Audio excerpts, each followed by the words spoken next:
In the last few lessons, we have been talking about the French society as it was during the old regime. We learned about the estate system and how it was founded on feudal privileges. We also learned about how France was embroiled in a state of economic and political crisis. With that in mind, here we will now start discussing the various events that finally led to the outbreak of the French Revolution, and we will also discuss the course that this revolution took over time.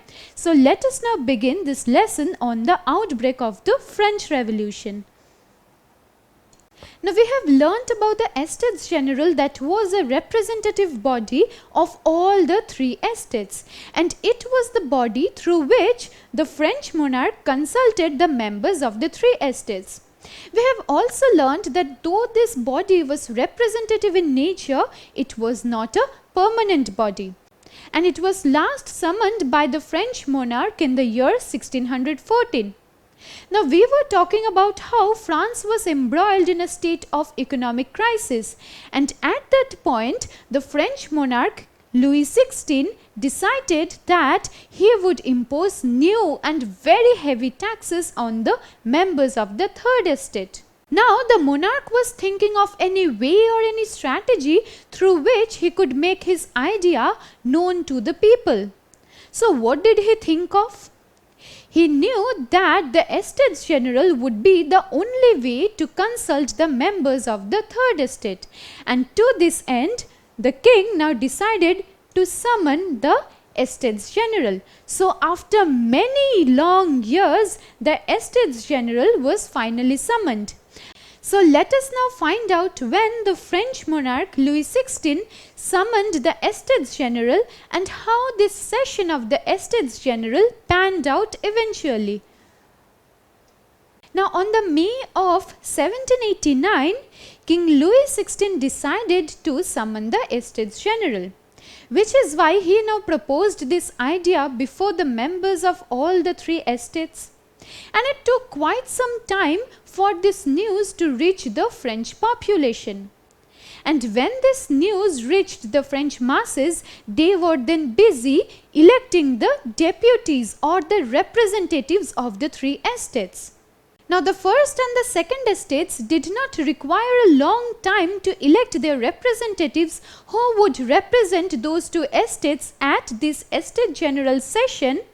The third estate took quite some time to elect its own representatives, and finally it was on May 5, 1789 that the Estates General session of 1789 took place, and this Estates General session was presided over by the French monarch Louis XVI himself.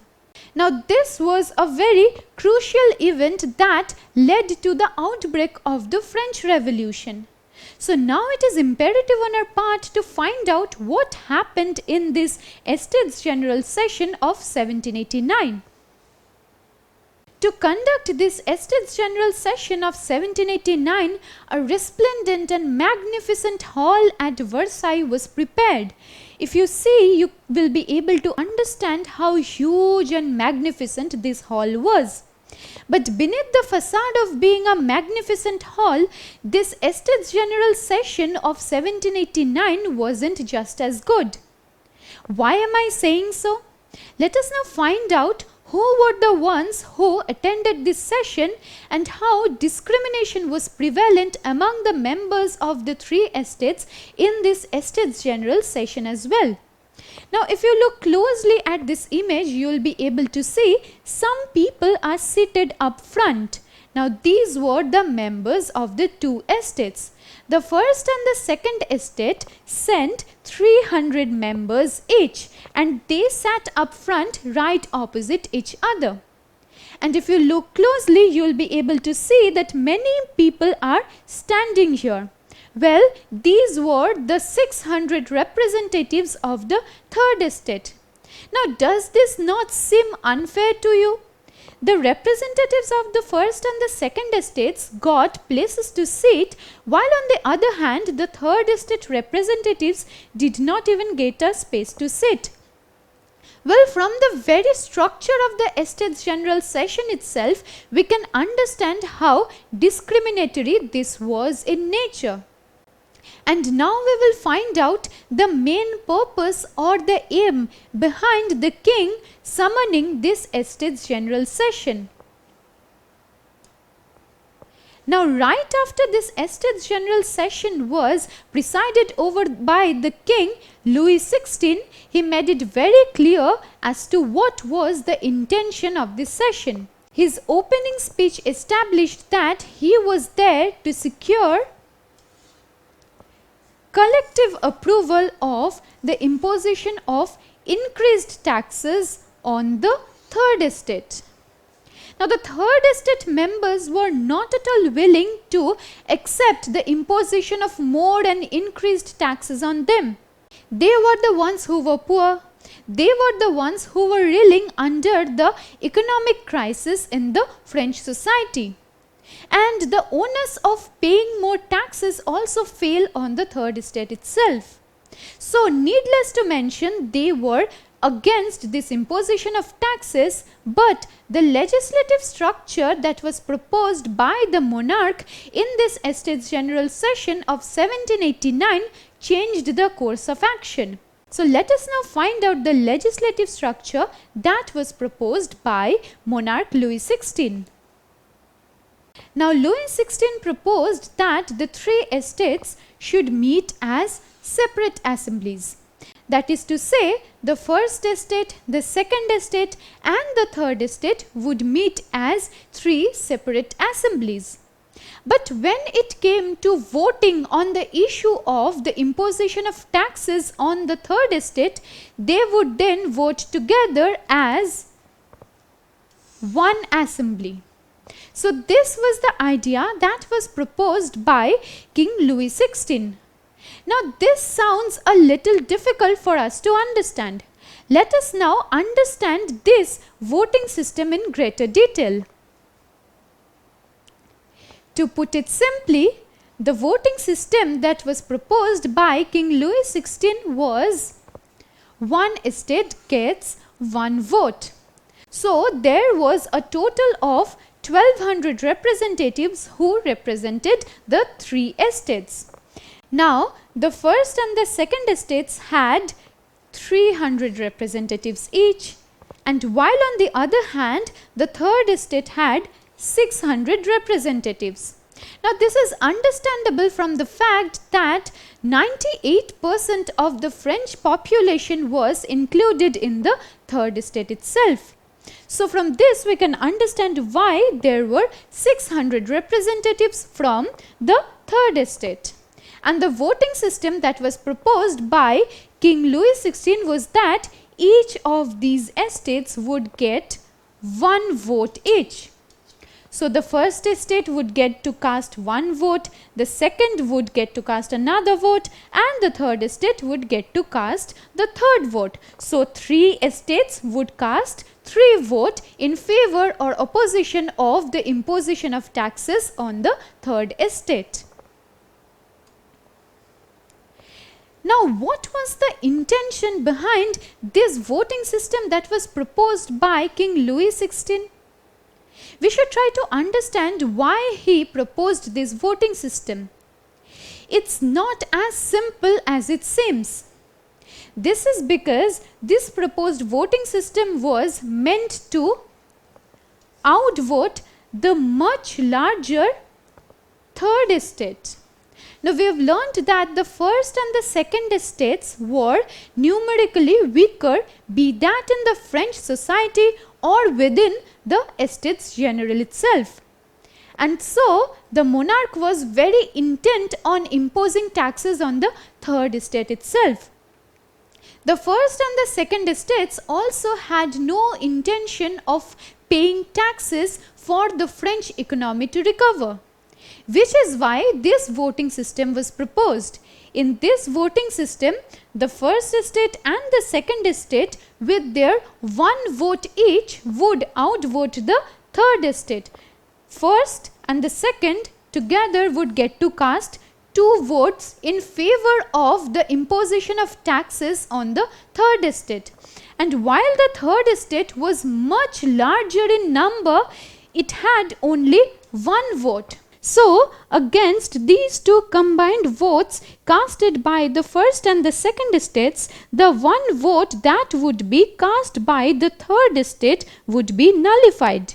And in this way, the interests of the first and the second estate would also be taken care of. So, this was the unfair voting system that was proposed by King Louis XVI. Now, in the beginning of this lesson, we talked about how the various estates were looking for representatives and deputies who would represent the estates in the Estates General Session.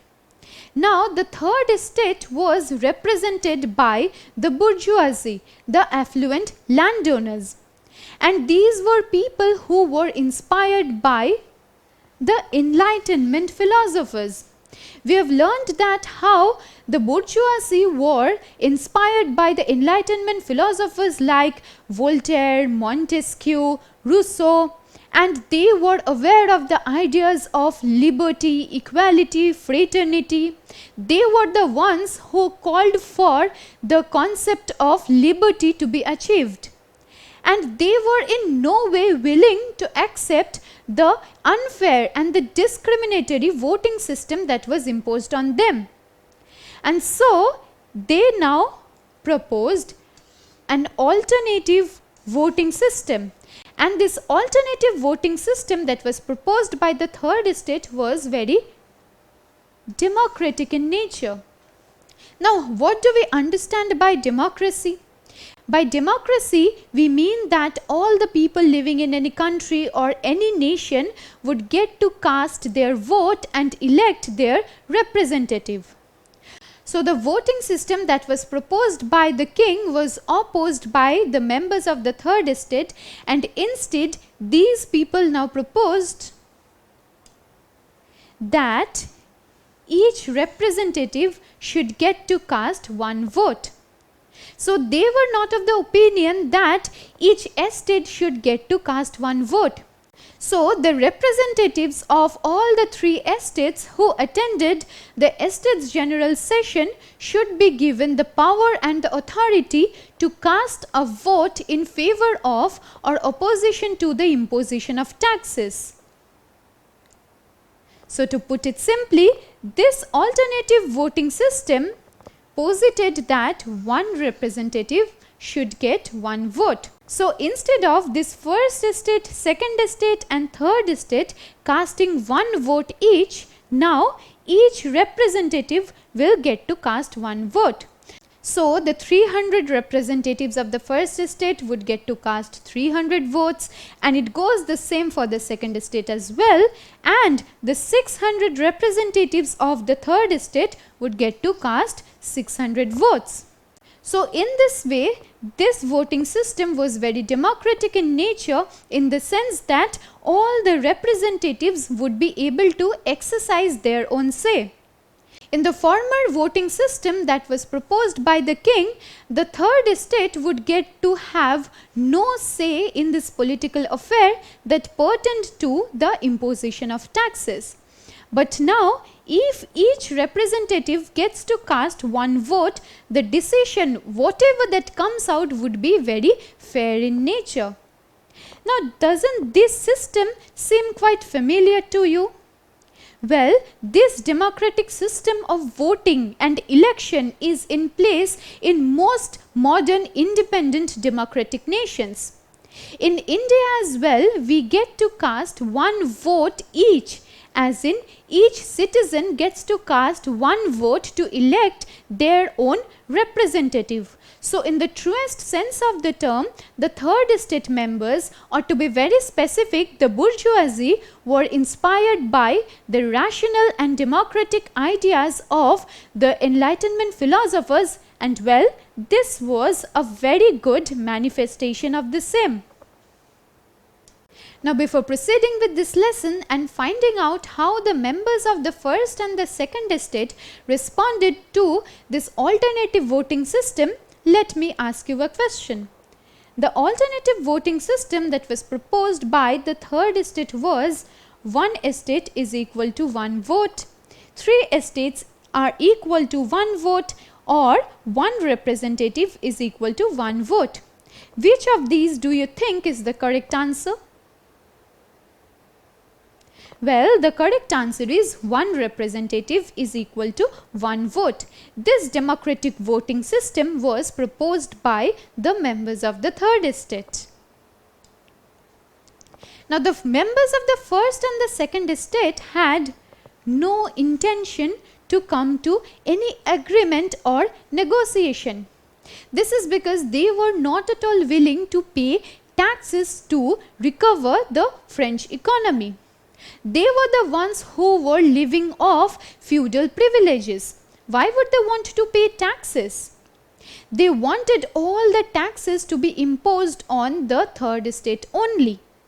Which is why the voting system that was proposed by the king was more favorable to them, because through that voting system they could outvote the much larger third estate. And so the first and the second estates had no intention of accepting or agreeing to the alternative voting system that was proposed by the third estate. Now, the third estate members were no longer willing to remain suppressed. They have had enough of oppression from the monarch, from the first and the second estates. They have already been paying huge amounts of taxes. They were the ones who were reeling under the repercussions of poverty. They were facing acute food shortages. Now, they were very unwilling to pay any more taxes so as to recuperate the French economy, as well as pay for the lavish lifestyle of the French monarchy. Which is why when they saw that the first and the second estates were not coming to any agreement, any negotiation, the third estate then proclaimed itself the National Assembly on June 17, 1789. Now, this was a benchmark moment in the history of the French Revolution, because the third estate no longer wanted to remain restricted to being the lowest rung of the society solely. Instead, this National Assembly now became the assembly of all the people of France. This National Assembly now sought to represent and acknowledge the requirements and demands of all the people of France.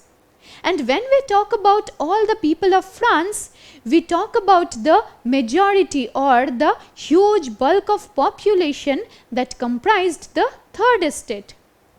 In this image, you can see how a member of the National Assembly is proclaiming his own right and power before the French monarch.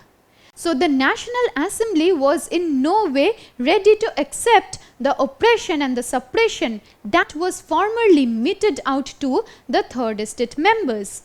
Having talked about the establishment of the National Assembly, in our subsequent lesson, we will find out how the French monarch Louis XVI responded to this very bold step that was taken by the third estate members. Don't forget to subscribe to our channel and hit the bell icon. You can also register for free at DeltaStep.com or download the DeltaStep app to learn one-to-one with our amazing teachers, or to get access to all our 5,000 plus amazing videos as per your school syllabus. Master each topic with our adaptive practice technology. Get million plus questions with step-by-step solutions and unlimited mock tests. Get all your doubts resolved instantly. Learn via games and win amazing prizes like PlayStations and iPads. So at DeltaStep, learning is not just fun and easy, it's rewarding too. So register for free now.